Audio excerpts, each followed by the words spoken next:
Okay. Okay. Welcome. Welcome to Nachlaot. Welcome to Jerusalem. My name is Moshe Daniel Rothberg, and first I want to say a little bit about myself. I am originally from Hollywood, Florida, United States, of course. I've been living in Jerusalem for the last almost 9 years. Right now in Jerusalem, we are in the historical, famous neighborhood of Nachlaot. We're going to be doing a tour of this place tonight. But before I get to what the tour is about, I want to tell you that I had the privilege to live here for almost 4 years. So while I'm showing you this neighborhood, I'm also showing you my neighborhood. And what I am hoping to do is I'm hoping that you'll feel, in some sense, like it's your neighborhood also. Okay, so what are we here to do tonight? Well, this is a slichot tour.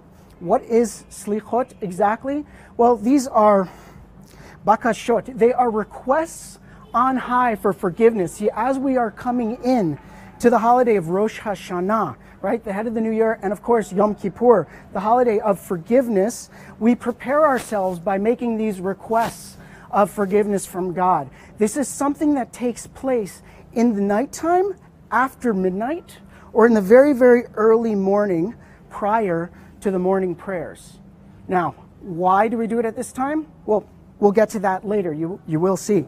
But what I want to do is I want to give you guys a tour of the different kinds of communities that were established in Nachlaot, so you can get a taste of how what we have here is a kind of melting pot, or at least salad bowl, of the Jewish world converging in Jerusalem and broader Israel from the 19th century onward.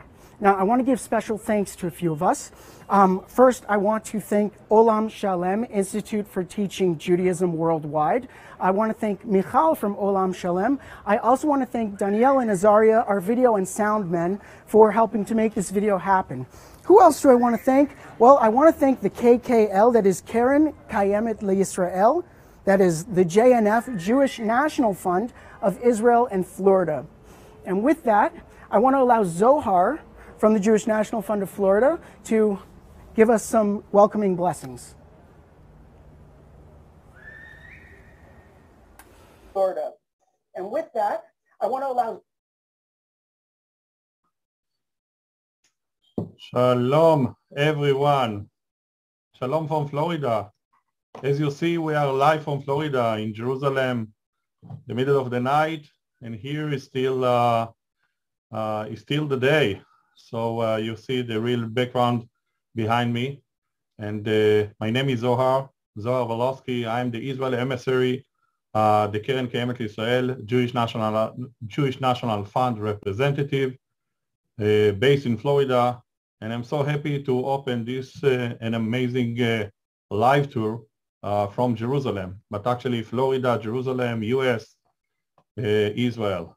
So we have a special tour today, live from Jerusalem, especially during these days. And it reminds me the famous author, the children author, Katya Miledowska, who said when she was in Jerusalem, I am in the middle of Jerusalem and miss to Jerusalem. And also us, we are all around the world, especially in the United States and in Florida, and we miss to Israel and to Jerusalem. And this is a great opportunity to feel the taste, the voices, and the spirit of the Slichot period, Erev Rosh Hashanah and Erev the high holidays. So I would love to thank Keren Kayemet LeYisrael and Jewish National Fund for the opportunity to continue to work and to strengthen and empower the connection to Israel and the Jewish identity all over. I would love to invite the Florida Israeli Consul General, who based in Florida, who cover Florida, Kansas, Missouri, and Puerto Rico, to say a few words and to bless for the high holidays and for the Shana Tova. Shana Tova, everyone, and Maor Elba Sterinsky, the stage is yours, please. Good evening, everyone. My name is Maor Elba Sterinsky, and I'm the Consul General of Israel in Miami, covering Florida, Kansas, Missouri, and Puerto Rico. I would like to start off by thanking JNF and Keren Kayemet Israel for hosting such a wonderful event, a slichot tour in Nachlaot, in our beloved capital, Jerusalem. This is such a wonderful opportunity for all of us to experience this magical and spiritual city, Jerusalem, who fills our heart with joy and with prayer and with love. And this is yet another example for us to celebrate and to mark the wonderful relationship between the Jewish community in the United States of America and the State of Israel, and of course, between the two states, the United States of America and the State of Israel. I would like to make sure that all of us connect throughout the year. And again, I would like to thank JNF and Keren Kayemet Israel for their effort to strengthen the Jewish community, the Jewish identity, and the connection of this wonderful community to the State of Israel. So I would like to wish you all enjoy and Shana Tova Umetuka.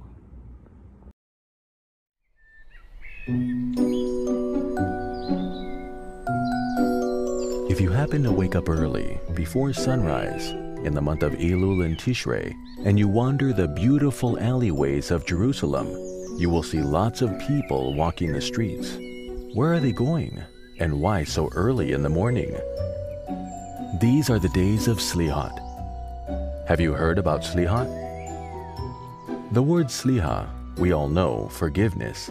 If, God forbid, we hurt someone, we say, slicha, I'm sorry. And it means that I understand what I've done and that I want to make amends. But how is all this connected? Slichot are ancient prayers that have been said for thousands of years. And until today, they are said in synagogues all over the world.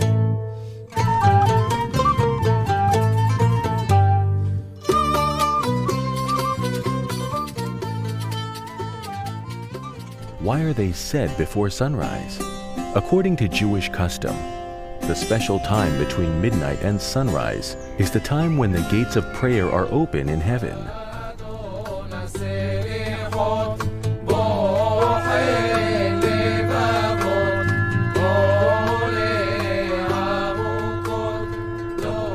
And in the Yamin Noraim, the days between Rosh Hashanah and Yom Kippur, we all make a big effort to wake up early in order to say slichot in the synagogue. In the slichot prayers, we request forgiveness for our deeds and ask that our prayers will be accepted willingly.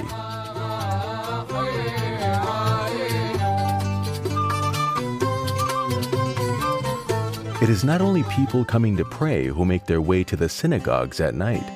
Many tourists wander the alleyways of Jerusalem, peering into the synagogues and listening to the voices saying slichot according to different customs.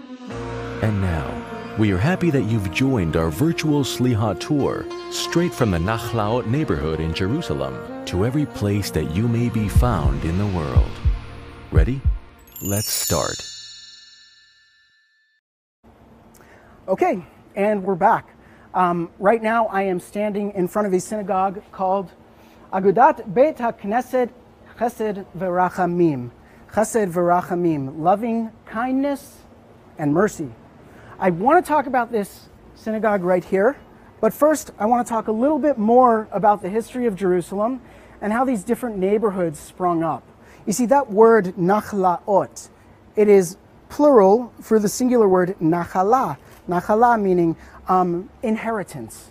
Okay, so Nachlaot, inheritances. Many of the neighborhoods around us are called Nachalat Zion, Nachalat this, Nachalat that. So when these several neighborhoods were sort of grouped together into one block between Jaffa Street and Bezalel Street and a little bit further south as well, it was simply called Nachlaot. Now, 150 years ago, let's go back further, 170 years ago, in the 1850s and before, if I was to ask you, oh, you live in Jerusalem, do you live in the old city or do you live in the new city? You would be looked at with a funny face. Why? Because back then, There was no old city or new city. From the time of Sultan Suleiman the Great in the 15th century, Jerusalem was everything that existed within the walls that he built. Okay? Now, it was following that time in the 1850s that Jewish communities and other communities started springing up outside the walls. You see, the community grew and grew and grew inside. Things became very crowded, issues with sanitation. So Moses Montefiore, being the British wealthy benefactor that he was, he instituted many communities to be built outside, the first of which was called Mishkanot Sha'ananim. There's one right next to it called Yamin Moshe. It's actually one of the top primest real estates in Israel and arguably the world. This neighborhood that we are standing in right now is called Maskeret Moshe, also financed by Moshe Montefiore. Another thing I want to say about Nachlaot, the reason that these neighborhoods are right over here, maybe about a mile west from Jaffa Gate on Jaffa Road, well, before I get into that, why is the gate entering Jerusalem called Jaffa Gate? And why is the road called Jaffa Road? Well, back in the day, before you had numbers for highways, you named them after the place that you were going. So, guess where Jaffa Gate went to? Well, it went to Jaffa Road. Guess where Jaffa Road went to? Well, it brought you to the city of Jaffa. And if you were coming from Jaffa to Jerusalem, Jaffa Road in the other direction is called Jerusalem Road.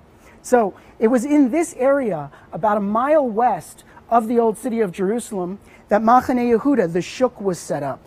Okay? It was there to provide food and other provisions for people who were traveling in from Jaffa to Jerusalem, or leaving Jerusalem and preparing to travel to Jaffa. Okay, so where there's commerce, there's good place to settle. So we have these settlements, these Nachlaot that are all around us. Now, the way that these different Nachalot, or Nachlaot, these different Nachalas, so to speak, were established, is you would have various Jewish communities coming from various parts of the world and building neighborhoods. And I say neighborhoods in quotations because today when we think of a neighborhood, we think of something big. But a neighborhood back then, one of these Nachala type things back then, might have been just a few homes surrounding a central courtyard where there would have been a cistern for rainwater, and there would have been a community oven, right? So around you, your neighbors, and in the center of everybody, the oven and the water hole. Okay, Maskeret Moshe, the neighborhood we are standing in right now, is one of the Ashkenazi neighborhoods. But the synagogue we are standing in front of, if you look at the bottom, my Hebrew speakers, Ladat HaSephardim, right? For the Sephardi community, right? Miyotzei Ha'ir Atika, Yerushalayim, Nosad, 1925. These are for the Sephardi community who left the old city back in 1925 to establish this synagogue. But the truth is, the history of this place, it was not originally a synagogue. You know what it was? It was a bar. It was a pub.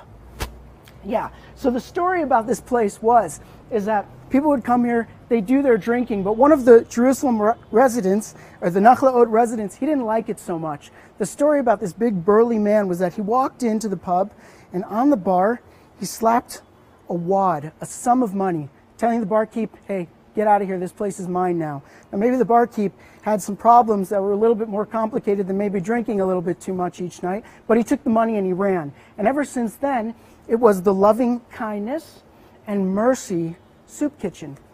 Soup kitchen. Hence the name, Chesed V'Rachamim, because it was giving loving kindness and mercy to people who needed it. It was during the 1920s and the Arab riots that this place became a Gan Yeladim. It became a preschool. And what ended up happening is as parents would come in the afternoon to pick up their children, hey, we're all here together, we have a minyan, we have a prayer quorum of 10, why don't we say our afternoon prayers? So, it was a Gan. You picked up your children, you said your afternoon prayers.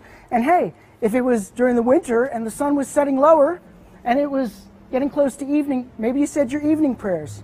And hey, eventually, this became the synagogue. Now, I cannot bring you inside the synagogue. You will see some footage from inside of all of the places that I'm bringing you to at the end of this video, kind of like wrap-up summary video. but it's absolutely beautiful inside. Again, I can't show you that, but I do want to just give a little bit of attention to the beautiful doors that we have in front of us. If you look at the primary door into the Beit Knesset, you see these beautiful pewter engravings, or I should say embossments, representing each of the 12 tribes. Now, the symbols that you see for each of them are in accordance with what their function might have been, or in accordance with the various blessings that might have been given to each of the 12 tribes by either Moshe or Moses, or by Jacob, the forefather of each of the 12 men who were the forefathers of their respective tribes. Just to point out a couple of the obvious ones, I might point out that the tribe of Yehuda has a crown, right? Because the tribe of Yehuda is where kingship flows through. Of course, our first king being David.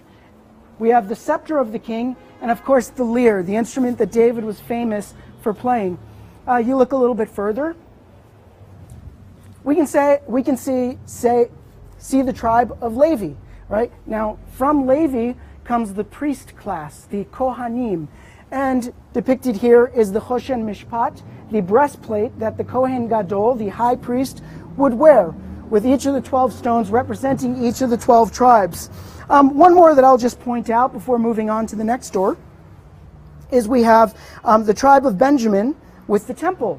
Right now, why the temple in the tribe of Benjamin? Well, if you read in Sefer Yehoshua, in the book of Judges, you will find that the portion of Jerusalem is primarily in the tribal allotment of Benjamin. So we have the temple. Now, this door on my right side, this is the entrance to the Ezrat Nashim, the women's section. This takes you upstairs into the synagogue. So the appropriate thing to have on the door is Eshet Chayil. What is Eshet Chayil? Well, in the book of Proverbs, it is one of the last proverbs that was written by King Solomon, the wisest of all men ever.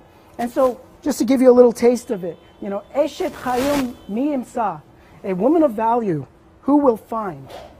V'rachok mipninim michra. Her price, her value is that far above pearls or far above rubies, depending on how you are translating. Now, this is the proverb we sing to all of our wives every Friday night with Shabbat coming in. Okay?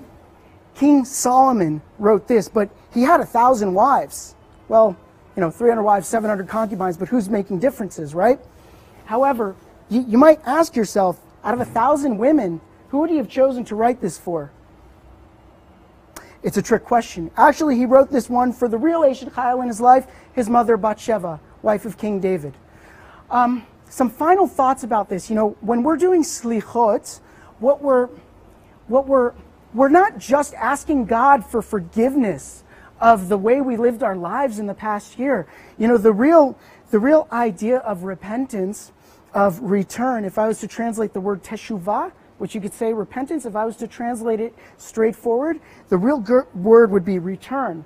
This idea of returning to God, right? Slichot is asking to bring ourselves from the level we might have fallen to back to a level higher, to our essence, to have a stronger connection with the one above us. So what I like about this place, in keeping with the Slichot theme of this tour, well, it was a pub.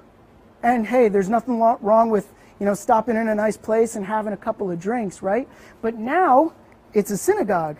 And so what we find is this elevation from a place where you might go in to change your state of consciousness by imbibing, physical, material substances, to a place where you will elevate your consciousness through prayer and meditation and bring yourself more to that ultimate essence of the one creator of all that exists. Avinu Shebashamayim. Excuse me? Excuse me. Thank you. One of the most important people, one of the most notable people who davened here at this synagogue was Rabbi Arya Levine. The people who knew him called him a tzaddik in our time. We are next going to go to his house. On the way there, you guys are going to get to watch a little video to learn a little bit more about who this very special man was.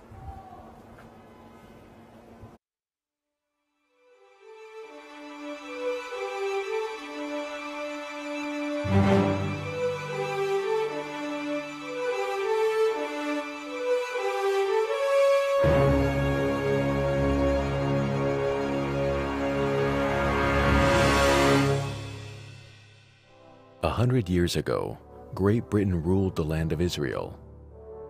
During those years, there was a growth in Jewish settlement, and Jews in Israel looked forward to living in an independent country of their own. There is a ray of light wandering the streets of Jerusalem. It illuminates the darkness. The need for it grows as the darkness deepens. This ray of light was Rabbi Arya Levine. Rabbi Arya Levine was a short man with kind eyes and a huge heart, who made it his mission to love all human beings. Inside his coat, his wife had sewn a secret pocket so the secret should not be discovered. The house of the Levine family in the Mishkenot Israel neighborhood of Jerusalem was rather small and narrow. It had only 2 small rooms for Rabbi Arya, his wife Hannah, and their children. My name is Binyamin Benji Levine. My father was the oldest son of Rabbi Arya Levine, the tzaddik of Yerushalayim. After my bar mitzvah, I went for the first time to Jerusalem and lived with my grandfather in his little room, which was an experience that I will never forget my entire life. The people that came into his little room to visit with him spanned the entire gamut of Israeli society, from the most religious to the most secular, and everyone was welcomed in his home. Every morning, Rabbi Arya would go to work. Pacing quickly on his way to Talmud, Hora Etz Haim, he would hold on to the corner of his coat with his hand, as though he were keeping a secret at bay. In the yeshiva that where he worked, he was in charge of the students. My grandfather's room in this yeshiva, in this academy, was the worst room in the entire building. It was a room under the steps, like Harry Potter. My grandfather called my father and said, "Look at this scene before you. What do you see?" He said, "I see boys running back to class after the recess." And then he said to my father, "You know what I see? I see that boy over there has torn trousers. He doesn't have any money to buy a decent pair of trousers." Next few days, he made sure that a tailor came and made him a pair of trousers. He said, "Do you see that boy over there? He doesn't even have what to eat." And then my grandfather went and made sure that every day there was a sandwich in his lunchbox. And that was the discerning eye that my grandfather had, always to see each and every individual and to see what their needs were. When the school day ended, Rabbi Arya rushed to get on his way as his hand touched his coat and he heaved a sigh of relief. He rushed to visit the patients in the nearby hospital. He then continued in the direction of the Wailing Wall to pray. This day, something happened which changed his life forever, and so he recounted. I went on a Friday morning to the wall, to the kotel. While I was praying, I heard a woman crying. My holy grandfather said, "How can I pray when I hear somebody else crying? Maybe I can help her." So right away he closed his prayer book and he walked over to the woman and he said, "My dear, why are you crying?" And she said, "I have a son and he has leprosy and he's in the institution, in the leper colony. Everyone is afraid to go there. And I'm also afraid to go there, and I don't know what's happening with my son." And so that day, he made his way from his home in Nachlaot to Talbia. That's a long way. That's a pretty long way. I said, "You weren't afraid?" He said to me, "Shluchei mitzvah einan nizakin." If you go to do a good deed, and it's not for your honor, and you're not making money from it, but you really want to help somebody else, the angels watch over you. In those days, the lepers were kept in isolation in the rear end of the city. Every day, Rabbi Arya and his wife would come visit the patients, bringing them kosher food and giving them hope and encouragement. The British Mandate ruled the land of Israel. Underground fighters who were opposed to British rule met it with resistance. The underground fighters carried out such tasks as defending the Jewish settlements and helping the illegal immigrants who had reached Israel by sea and had not been issued entry permits by the British. Some of them were arrested for these actions and jailed in the central prison in either Jerusalem or Acre. Rabbi Arya was called the father of the prisoners. Not the rabbi of the prisoners, the father of the prisoners. And every Shabbat, every Saturday morning, my grandfather would go, he would walk quite a way to the prison. And my grandmother knew that he would bring notes from their families to them. She sewed long pockets into his black coat so that he could put in all these notes that he brought to the prisoners. There was no WhatsApp. There was no email. There was no telephones. There was no way to tell another person, get in touch with another person. The British, who at first gave my grandfather a difficult time, but when they saw that my grandfather was like a father to all of them, and they realized that this man is a holy man, they never checked him and never bothered him. And every Shabbat, my grandfather would go to pray together with them. And some of the most non-religious prisoners at the time, some of them were atheists. They didn't believe in God or anything. And I asked one of them once, how did you relate to my grandfather when he came on Shabbat to pray with you? He said, everyone waited the whole week for your grandfather's visit. To get his warm handshake that was like electric, we'll never forget it. He said, because we felt in his eyes the love. He was doing it because of the love that he had for each and every one of us. And when your grandfather left, we started counting the days to his next visit. Meanwhile, the British had left. The State of Israel was established, and Rabbi Arya Levin went on acting in his special ways, even though he was now an old man. One day he fell ill and was rushed to the Hadassah Ein Kerem hospital. The doctors told him he only had a few weeks to live. One day at the hospital, he had a dream. My grandfather had a dream, and in his dream, all of a sudden his bed where he was lying started to rise. And the top of the bed went up on the top, as if they were coming to take him back to his place. His end was near. He had finished his lifetime work. And as the bed was moving up, all of a sudden, thousands of notes started to snow down like a snowstorm. And these were the notes that through the years my grandfather had brought to all those people suffering, to all those people who were waiting death. They didn't know what would happen with them. The notes that my grandfather took care every Shabbat and every opportunity he had to bring to those people a little message, something from home, a little word of encouragement. At that moment, those notes said, no, no, no, you're not taking this holy man away. They started to flood the place and the bed and knock the bed down. So many notes, one after the other. My grandfather woke up and saw it was a dream. And the dream said to him, no, no, no, your time isn't over, as the doctors say. Those notes aren't going to let you go. All those thousands and thousands of people that you cared for your lifetime are not going to let you go yet. Rabbi Arya woke up from his dream and realized that his time on earth had been prolonged due to his good deeds. A year later, he passed away of old age. His legacy remains with us.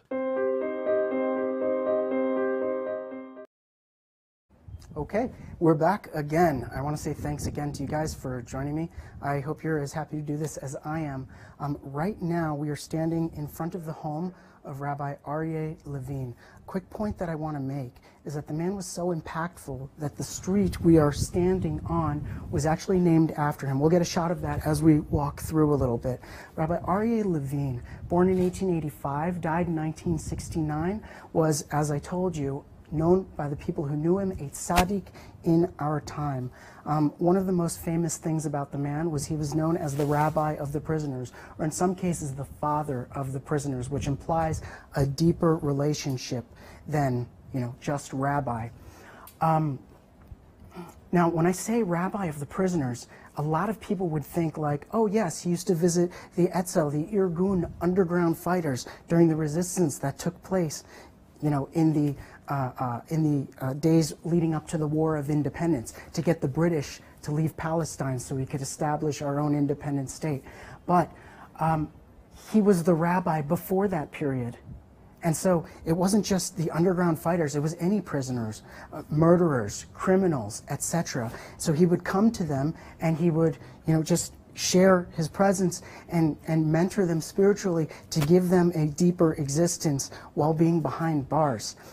Furthermore, he also visited other people of society that most other people were not interested in visiting. He would visit the lepers in the hospital. He would walk all the way to the Talbiya neighborhood from Nachlaot, far distance to do so. There's some other stories about him, but what I want to do, I want to exit a little bit further out to the courtyard because, hey, it's a little bit late here in Jerusalem and people are sleeping. So come.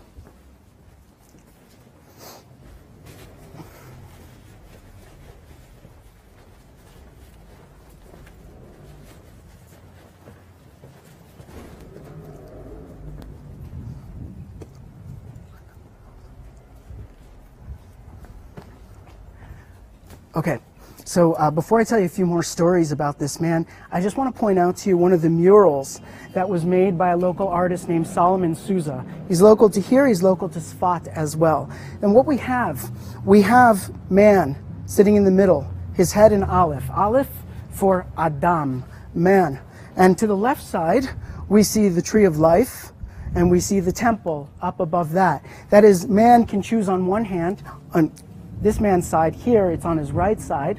On one hand, we can choose spiritual existence, right? But on the other side, we can choose physical existence, that is industry, work, as opposed to study. We talk about how Nachlaot has several different communities living here. One of the chief differences between people of the Ashkenazi European community versus people of the Sephardi, Middle Eastern, North African, Turkish, Spanish community is that the Ashkenazim who moved here typically did so with the sponsorship of kollels. That is, when Jews were originally coming here, even before the days of Zionist aliyahs, Zionist movements coming here with the hopes of establishing a state, the Jews of the Ashkenazi community would be sent here on sponsorship to learn Torah in the slichot for the benefit of the communities for which they came. So they received fundings for that. Their day in, day out activity is learning Torah and focus on that, the spiritual existence, right? Whereas the people of the Sephardi community, well, they had their own professions that they were involved in. And so we see on both sides that being represented. And of course, paying tribute to our good rabbi, the tzaddik of our time, we have on the mural the image of Rabbi Arya Levine. Now, a little bit more about this rabbi. He wasn't just the rabbi of the prisoners. He was also the mashgiach of the Eitz Chaim Talmud Torah Academy. There are stories about how he would be very sensitive to the needs of his students. If he saw that maybe there was a child whose pants were ripped or who needed new shoes, he would see to it that those were provided for them. And he wouldn't do it in some kind of an embarrassing way, like, oh, hey, I see that your family's too poor to buy you shoes, so here's some money, go get yourself a pair. Like, he'd give these children a chance of the dignity and honor of earning it. So if he saw a child that needed shoes, he would call him into his office and quiz him. Oh, what are you learning? Oh, can you recite for me Mishnayot? Can you recite for me what's going on in this week's Parsha? And the child would answer the questions, and the rabbi would say, congratulations, you passed. And you know what? There's a special fund for children who pass these tests. And so the prize coming from the fund, we're going to get you a new pair of shoes. So not only was the child given a kindness of a new pair of shoes, but he was also given a sense of pride that he earned that for himself. That's the kind of man that he was. Other things that were important for him to do, was to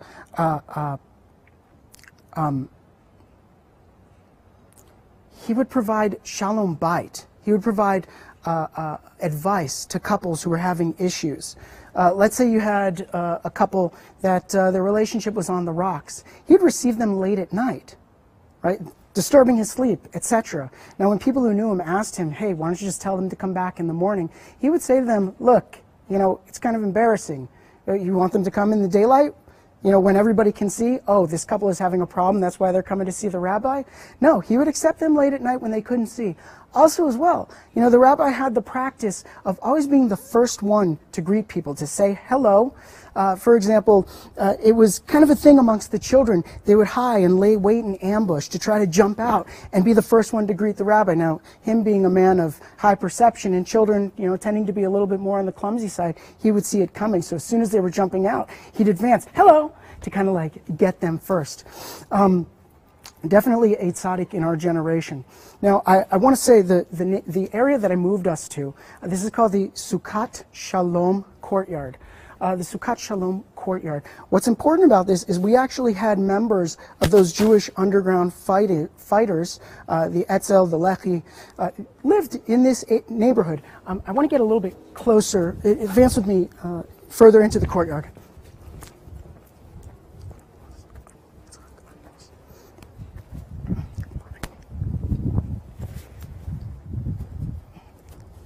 Okay, by the way, standing right before me is the doorway of Yitzchak Armos. Now, who was that man? That was the man who slapped down the heavy sum of money on the countertop of that bar, which was to become the Chesed V'Rachamim Synagogue. So just to like sort of, you know, ground what these stories are in, these are real people who live in the neighborhood. Their houses still exist. People are still living in their houses, right? But what I really wanted to tell you in this neighborhood is the story of the Shofar Revolt. The Shofar Revolt. Okay. Before I get into this story, I want to go back in time a little bit. World War I, it lasted from the year 1914 until the year 1918, and that was when the British took over Palestine. It was officially in 1920 by the League of Nations that they were granted the official mandate of Palestine. So the British are in charge, but the British are dealing with two populations. You're dealing with the Jews, on one hand, who are a growing population and receiving influxes from throughout the world, and the local Arab population. Now, the Jews, they have the aspirations of a state, and the Arabs are seeing this as a threat to their own political aspirations. Now, in 1920, and in fact, until much later than that, when you went to the Kotel, what you saw was a small alley up against a wall. And behind that alley, the reason that it was only an alley was because of the Mughrabi neighborhood that existed there. It was basically a slum town that existed from the time of Saladin, like, you know, post-Crusaders. Again, I say it's slums. I'll talk a little bit more than that later, more about that later, but it was a very tight place to be located. As the 20s progressed, the tensions between the Jews and the Arabs continued to escalate. And in the year 1929, when the Jews put up a mechitza, right, a division mark between the men and the women so that we could pray separately on Yom Kippur, the British ended up removing it under tensions and pressures from the Arab world. Now, these pressures actually erupted into the 1929 riots. Now, I don't want to talk about that right now, but what I want to say is that the Etzel, the Jewish underground fighting force, did not want to take this British imposition lying down.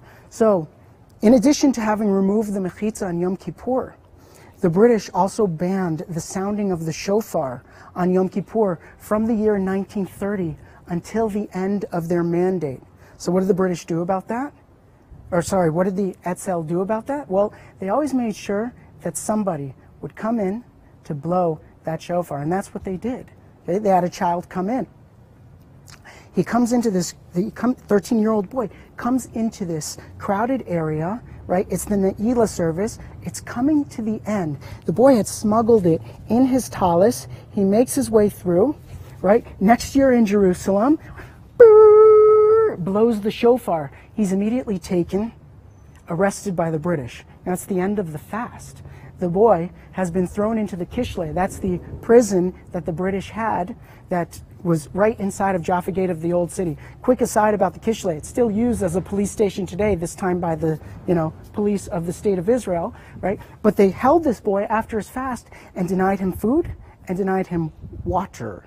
Now, when Rabbi Yitzchak Cohen Cook, heard about this arrest, he said, okay, if you will not provide this boy his needs, his food, his water, I too will not drink or eat any food, right? So he basically went on a hunger fast, or on a hunger strike. Now, That's the story. Under this pressure, the British did feed the boy, and he was eventually released. But year after year, the Etzel made sure there was always someone to blow the shofar at the end of Yom Kippur until 1947. And the last one of 1947 to do so himself was arrested and held for 3 months. Okay? That was the last year that the British mandate controlled Palestine.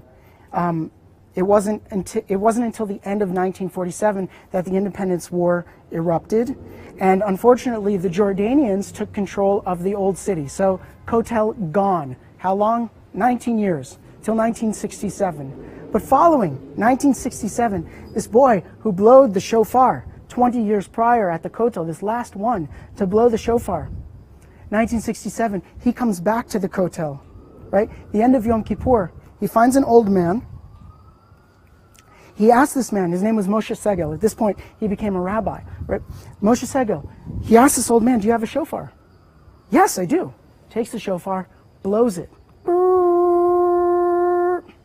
He tells this old man, hey, I was the last one to blow the shofar at the Kotel on Yom Kippur, 1947, before the Jordanians took over.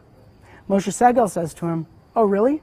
Well, that was the first one to blow the shofar when the British banned the blowing of shofar on Yom Kippur in 1930. And so the circle was complete. Now, excuse me? Yes. So Yaakov El Kayam, the final blower of that shofar in both 1947 and 1967, he was a resident of the Sukkot Shalom neighborhood. So, again, Nachlaot, you walk through, you're going to see art on the walls, you're going to see different homes, some of them looking older, some of them looking newer, different communities, different customs, different people, but it's a real community with real history. Now, when I say history, it's very new history. As I was saying, people didn't start moving outside the walls of the old city until 1850. That's very new. But while it's new history, the story of all these different communities coming together is really the story of the Jewish people, right? Coming in as the exiles being gathered to the end. That Nachlaot ends up being a microcosm of what was prophesied in the 28th, 29th, and 30th chapters of the book of Devarim, Deuteronomy, the trials that we would be through and our ultimate redemption coming in. Now, what I want... Shirim, yes. So this is the slichot tour, right? And slicha, the slichot that we are saying, again, it's about returning, right? So the theme of this return of Jewish communities from all over the world, from our exile, having been decentralized, coming back to our ancestral homeland, Israel, that is the theme of repentance, of slichot itself. So our next video, please enjoy a few songs of slichot.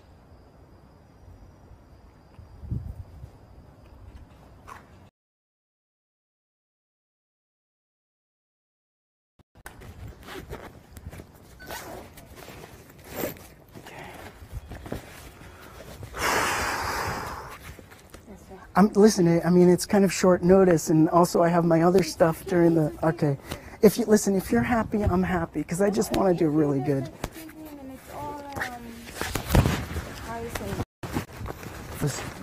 Zoem. Okay. Yes.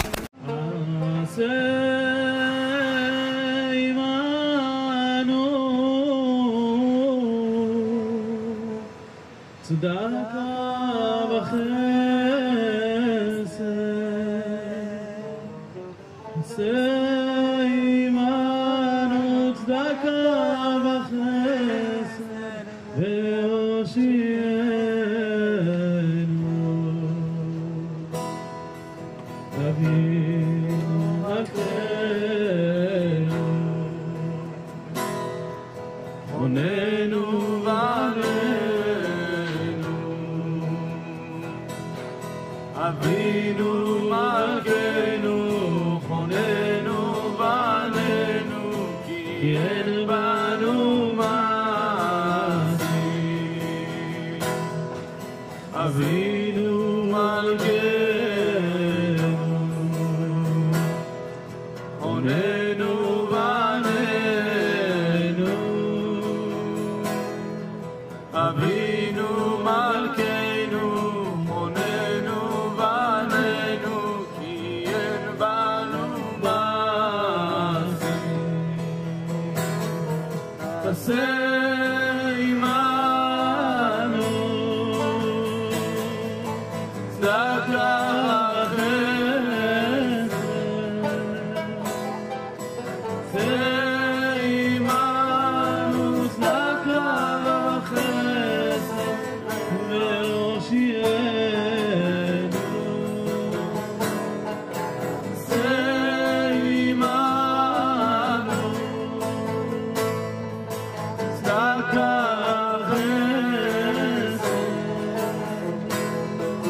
Oh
Nachlaot. This is called Bate Rond, named after Menachem Mendel Rond, built in the very beginning of the 20th century, so the 1900s, a little bit more than 100 years old. Now, right across from this neighborhood is another neighborhood very similar to it called Bate Broid, named after Yaakov Broid. What are these two neighborhoods? Well, both of these neighborhoods are from the groups of Jews that you would call the ultra-Orthodox. In Hebrew, we would say the Haredim. On this side, we have the Hasidim. So if you want to know like the primary distinguishing characteristic to recognize a Hasid, of course it would be the long curls, the side locks, the peyot, as they are known. Whereas if you were to distinguish the Haredim from the Lithuanian community, the Litvak community, you would not see such curls. Of course, there's other more subtle distinctions, but they look very alike in that on both of these communities, they're typically wearing black jacket, black pants, white shirt, and a black hat. Now, why are these two communities right across from each other? Well, on one hand, you can say, well, because they're both ultra-Orthodox. They're both so tight with one another, right? But on the other hand, if you think about it, historically, these two communities, the Litvakim, right, and the Hasidim, are actually historically rivals. Today, things are pretty good, but back in the day, it got pretty ugly. So I want to first talk about the Hasidic movement, because the Hasidic movement itself is somewhat of a revolution in Judaism. See, in the 1800s, or sorry, I should say the 18th century, Rabbi Israel Baal Shem Tov started a revolution in Judaism. You should remember that this is coming off the heels of a spiritual disaster of a man called Shabtai Tzvi. He was a mystic. He studied the mysticism, he shared the mysticism, but he also came to the realization that he himself was the Messiah. Now, this was a failed messianic movement, and it caused a lot of problems in the Jewish community. And so the establishment of the Jewish community, this community today is known as kind of like the Litvakim, the Lithuanians.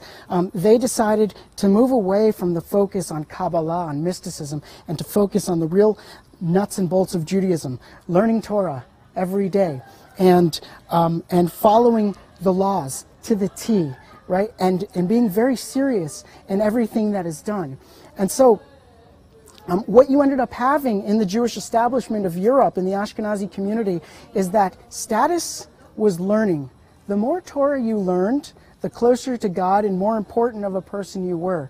Well, what did this do? This left a whole huge amount of the Jewish community kind of out of the fold, in that the only people who really had time to learn Torah all day were the people who had money. I mean, what do you do about the poor farmer, right? So in this day of a sort of depression in the Jewish life, following a failed messianic movement, right? A sort of, a taboo put on mystical Judaism, and an emphasis on Torah learning, which was kind of, reserved for the ultra wealthy or the ultra smart who were being sponsored. Well, you had Rabbi Israel Baal Shem Tov come into this world and tell the rest of the Jews, hey, you guys can get close to God too. You don't need to be a learned Yid in order to daven, in order to pray with all of your heart. So the emphasis for the Hasidic movement became dancing and singing and real emotional involvement in genuine prayer. Now, the funny thing is about this neighborhood, Menachem Mendel Rond, he was a wealthy Jew, originally from Poland, right? He got the Aliyah bug. He was bitten, and he decided he was going to move to Israel. He moved to the mystical city of Sfat, where, Rabbi Isaac Luria, right, the Arie Zal, was known to have lived and started the tradition of Kabbalat Shabbat services, also a musical tradition. So, of course, the Hasidic man would be drawn towards Sfat. He had a successful potato business in Sfat, and he was called upon to build, a place for the Jews, for the poor Jews to be able to live and have a community and have a decent way of life. Why? Because it was brought to his attention that Yaakov Broid had already done that in this very community over here, Bate Broid. So again, this is part of the rivalry that exists between the Litvakim and the Hasidim. Now again, I'll tell you, the rivalry isn't so ugly as it once was. Why was it ugly?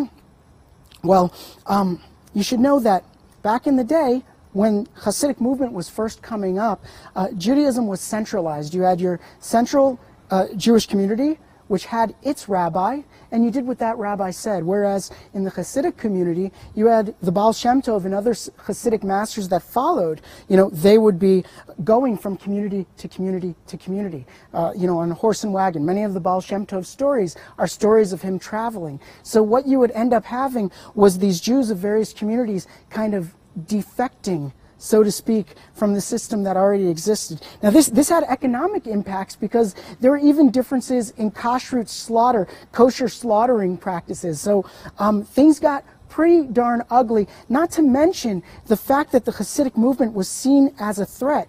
Remember, Shabbatai Tzvi, as the failed Messiah, he caused a real destruction and waves of disturbances in the Jewish community. So this focus on spirituality and dancing and singing, which was outside of the norm, was seen as a threat, and there was a fear of such a failure. So much so that Rabbi Eliyahu, the Vilna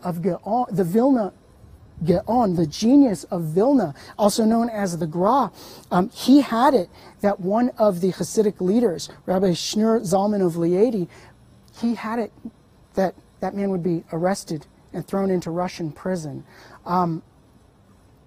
How did he do this? Well, Rabbi Shneur Zalman encouraged Jews moving to the Holy Land. Right now, you should remember, they were coming from Russia.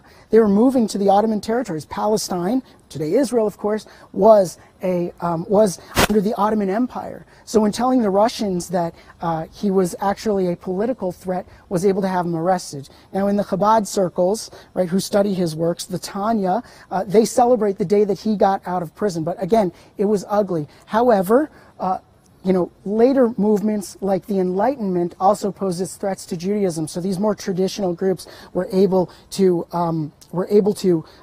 find common ground in their genuine devotion to traditional, serious, devoted Judaism. What we're going to do now, we would like to show you a video from the play Bustan Sfaradim. Anything else? Okay, so we will see you in the next area. Remember, Bate Rond, Bate Broid, Ashkenazi ultra-Orthodox. Next place we go, Sephardi community. מה שיש בבית. נולדה החמישית, קם וברח ליפו. עד שהלך אליו שייח לוטפי ואמר לו, מה אתה רוצה מאשתך? יש אצלנו בערבית פתגם שאומר, العرض دمك يعني האדמה לפניך. בתזרע פג'ל, يعني תזרע צנון, בטלה פג'ל. אבל בתזרע בטטה, בטלה בטטה. סליחות! אדון הסליחות, בוחן לבבות, גולה עמוקות, דובר צדקות, חטאנו לפניך, רחם, רחם עלינו.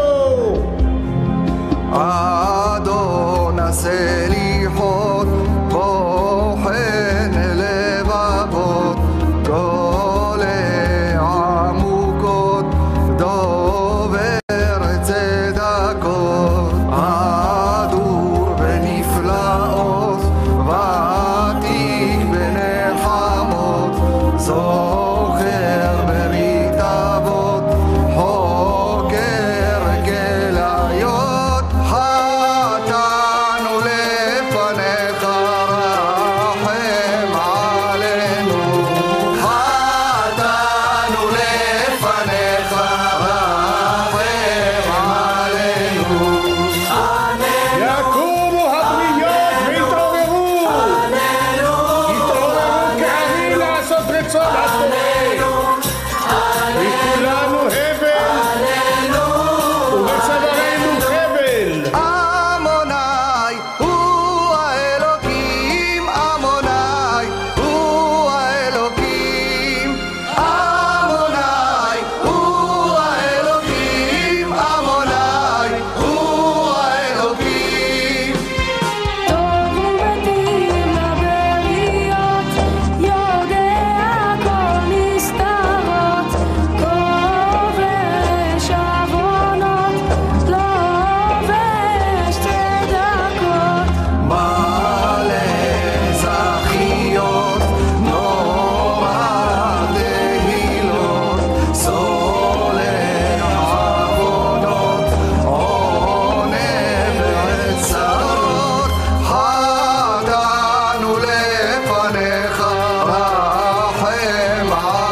Okay, guys, you were just watching Bustan Sfaradi, an excerpt from the play. That play, Bustan Sfaradi, it was written by a man named Yitzchak Navon. Now, before I tell you a little bit about him and the community he comes from, I just want to say that Bustan Sfaradi is about the memories of Yitzchak Navon that took place during his childhood in this very neighborhood of Ohel Moshe. Now, I spoke earlier, we started off in front of the Chesed V'Rachamim synagogue in the Mazkeret Moshe neighborhood, the Ashkenazi neighborhood that was built by Moshe Montefiore, or Moses Montefiore. Right now, in Ohel Moshe, we are in the Sephardi community that was built by Moshe Montefiore. And in fact, Yitzchak Navon, who wrote Bustan Sfaradi, grew up in this neighborhood, in this very building right here. And in fact, if you focus in on the photograph on the side, that is Yitzchak Navon's family. The child on the left of the two children, that is Yitzchak Navon. He was the fifth president of the state of Israel, and also he was the first president of the state of Israel to have been born in the state of Israel. Now, what about his community? Bustan Sfaradim. Who are the Sfaradim? Well, in modern Hebrew, Sfarad is what we call Spain. Now, the Sephardi community, it includes people from Spain, from North Africa, from Turkey, and, of course, the Middle East, right? But that title, Sfaradim, the Jewish community originally in Spain, they, in the Middle Ages, had the golden age of Jewish learning, right? Names like Rambam, right? Bartanura, the Ramban, these biblical Torah scholars, these masters, they came from Sfarad, they came from Spain. And those are good times, right? But not everything lasts. In fact, all good things eventually come to an end. In the year 1492, unfortunately, the Kingdom of Spain decided to kick out the Jews, and many of the Jews were sent packing and ended up in the Ottoman Empire in Turkey. The family of Yitzchak Navon was among these people. His ancestors were among them. Now, they had their own native tongue as a Jewish people. That tongue is called Ladino.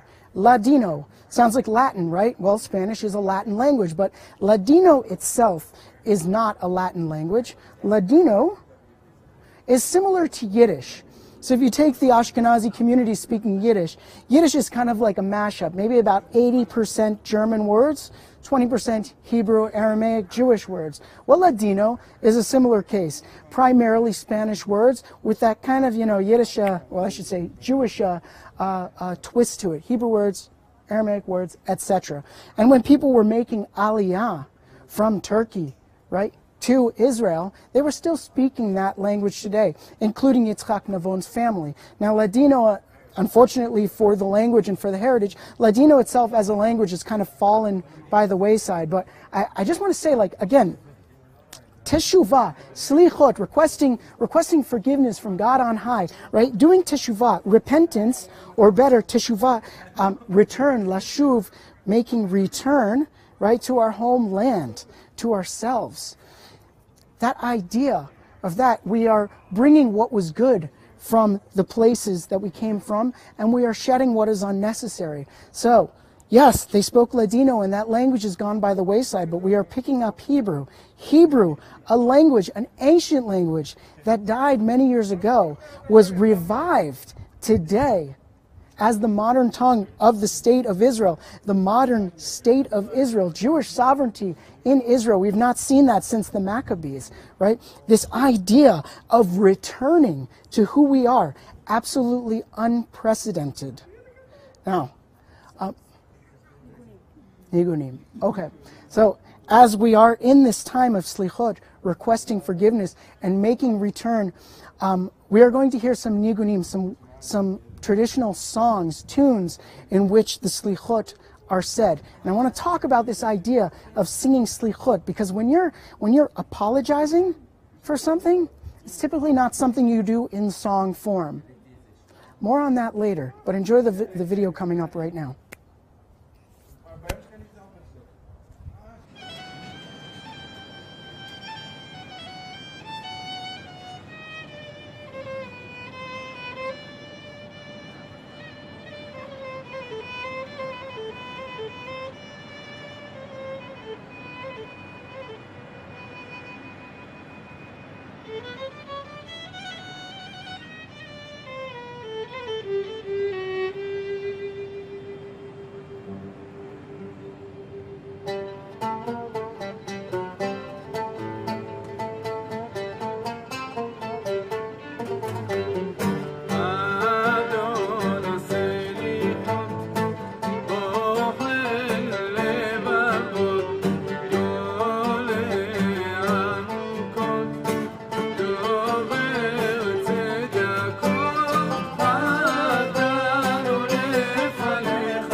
Okay, check.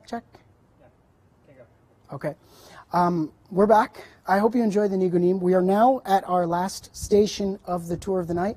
We are at the Ades Synagogue, the famous synagogue of glorious Aleppo, established 1901. A little bit about this synagogue. It was funded by the Ades brothers, Ovadia and Yosef Ades. The community itself from Aleppo brought with them something very special. In Hebrew, it's known as the keter, or the crown. What am I talking about? I'm actually talking about the Aleppo Codex. Now, some of you might know what it is, some of you might not know what it is. Well, I would tell you, it was a work from 1,000 years prior. There was a movement called the Masoretic movement, in which traditions of how to pronounce Hebrew words were being varied from community to community. And so when you read Hebrew today, you'll see not just letters, but you'll see dots and dashes, these sort of vowel marks. These were, these nekudot, these vowel marks, are only about 1,000 years old as a movement, as a practice from the Masoretic movement. So this Bible, the Aleppo Codex, this is the oldest Bible we have in existence that has such nekudot written on it. Now again, what is this word codex? Well,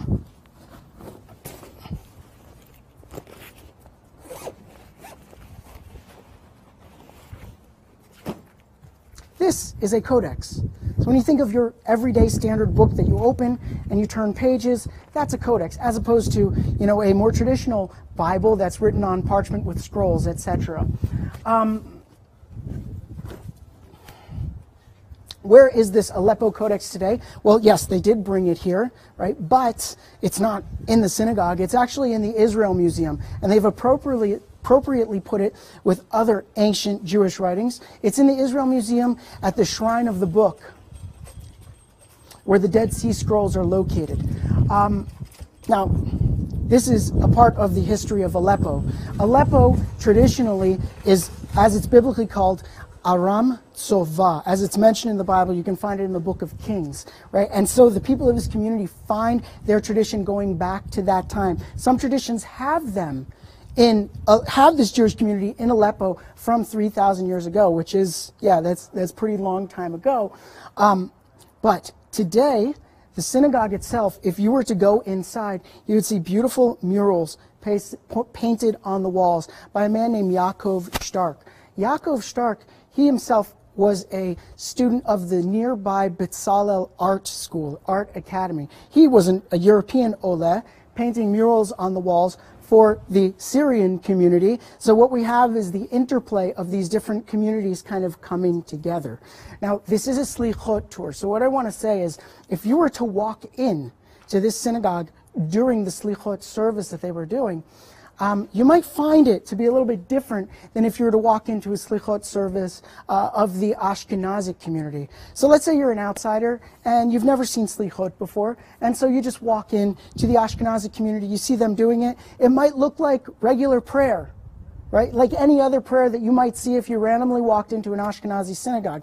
But if you walked into this synagogue and many other Sephardic synagogues, and you heard them doing slichot, there would be rhythm, there would be cadence, there would be songs. We played, the last video you watched was songs of slichot. But in the spirit of slichot, again, slicha, forgiveness, you're requesting pardoning, right? You did something wrong and you want to be forgiven for it. It seems like it's only appropriate to say it as prayer, or in many cases, say it in a sad, mournful tone. I have sinned, I've done so wrong, please accept me back.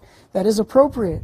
Why are these guys doing it like it's a song, like it's a celebration, right? Well, think about it. The fact that we have the opportunity to do slichot, to request forgiveness, it means that the door is still open and we can walk through it with confidence. You know, I'm a father. I became a father in the last couple of years, and I think of this way that I sort of discipline my son. You know, one of the hard times for us is bedtime, right? He's supposed to get a story in bedtime, but if he's not cooperative in getting to bed, I say, you're going to lose your story. He's still not cooperative, right? I say, okay, you lost your story, right? And then all of a sudden, sad boy. Well, he wants his story. Well, you know what, son? You really want your story? You're going to have to earn it back, right? So you give him something to do, or you tell him, okay, you got to behave from now on. You can earn it back. So he doesn't feel sad. He's not shut out. He has the opportunity. He earns his story back. He goes to bed happy. And it's the same for us, right? We've been naughty from our father, right? But we have our chance to make penitence, right? To repent. But again, that word, teshuvah, lashuv, to return. Well, there's a couple of ways we've seen return. We've seen Jews from the Ashkenazi European communities, Bat Iran, Bat Broid. We've seen Jews from the Sephardi communities, from Spain to Turkey to Ohel Moshe, where we just were. We've seen Jews from Syria coming in back to our ancient homeland. That kind of physical return happening, right? There is a spiritual return as well. We want to live in line with what God wants us to do, right? But there's a return that's also much more personal than that, and in fact, in that matter, much more godly. To return to God? What about to return to ourselves, right? I'm thinking about Rabbi Levine, who used to visit the prisoners, right? It wasn't just Jewish underground fighters. He wasn't an Etzelnik. He wasn't politically active. He just saw Jews who needed comfort, who needed their spirituality, who needed their spiritual heritage, their beliefs in themselves. Something, to get a little bit personal, on the side, one thing that I do, I work for lawyers and I listen to phone calls from prisoners, right? It's an odd job, right? But what's interesting about it is I'm listening to phone calls from some of the harshest people in the world, murderers, etc. But one thing you find by listening to these people, and I hear these stories about Rabbi Levine, and I feel like I have a bridge of connection to him, is that when you listen to these prisoners talking, you still hear people who have wants and who have dreams and who have aspirations, and they have pains and they have love, and no matter what they've done, they remain irrevocably human. Rabbi Levine was able to inspire the prisoners he visited and remind them of that, right? We, no matter what we've done in this time of slichot, if we can return to our inherent humanity, right? What is always there underneath all of the layers from the traumas we might have experienced, or the lies that we've told, or the naughty things that we have done, if we can return to that aspect of ourselves, right? We will find so to speak, the image of God Himself in which we were created.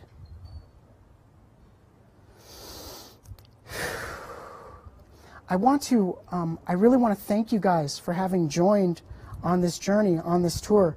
I want to thank KKL, Karen Kayemet LiYisrael, that is the JNF, Jewish National Fund of Israel and Florida. And of course, I want to thank Olam Shalem. Before I welcome Michal from Olam Shalem, I want to invite anybody, if you have questions, type them in now into the comments area. I want to give Michal some time from Olam Shalem to speak. And after that, if we can, I want to answer some of your questions.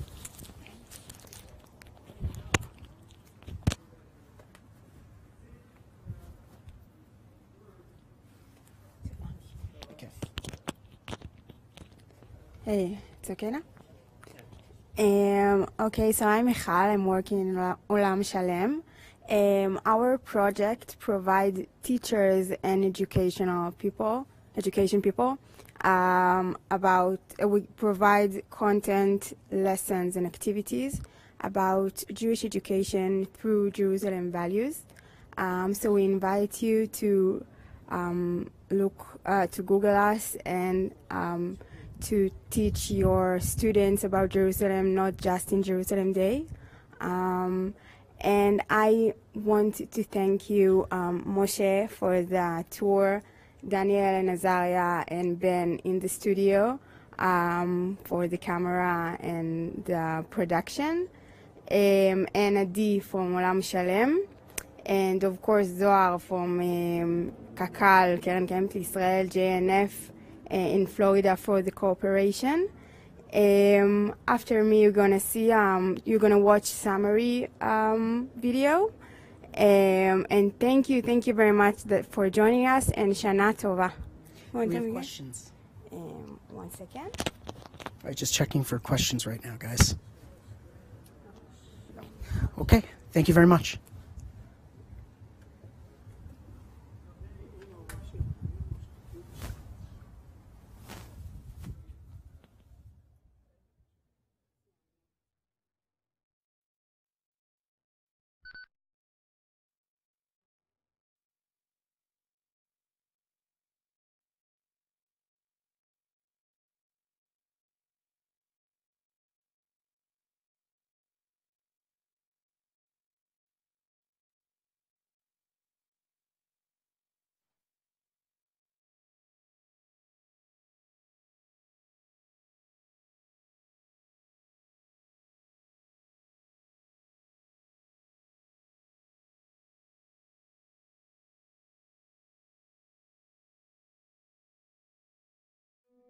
We walked through Jerusalem in slichot days. What an amazing opportunity and honor. We started at the Sephardic Synagogue, Hesed V'Rahamim, meaning kindness and mercy. The name of the synagogue is so fitting, considering the time of year. We continued on to the house of the modest and pious Rav Arya Levine, and we walked in his footsteps on a Jerusalemite kindness-filled route. We visited the courtyard of the philanthropist Menahem Mendel HaKohen Rand and walked together through the beautiful Ohel Mosh neighborhood, also known as the Sephardic Orchard. We learned about the Shofar Rebellion and the inspiring story of Avraham Elkayam, who grew up in the Sukkot Shalom neighborhood. We peeked into the ancient Ades Synagogue with its Aron Kodesh that came all the way from Syria. The decorations and the tunes that spill out of the synagogue are famous around the world and attract visitors all year round. And how could we not? We heard the famous, well-known, and well-loved Adon HaSlichot liturgical poem in which we request from God to forgive us. Jerusalem tells the story of all the different ethnic groups who realized their dreams many years ago and built their homes in Jerusalem. Memories of the prayers that came from Morocco, Syria, Spain, Russia, and Yemen remain with us until this very day. May it be that our prayers will be fulfilled wherever we may be in the world. Shana Tova and regards from Jerusalem.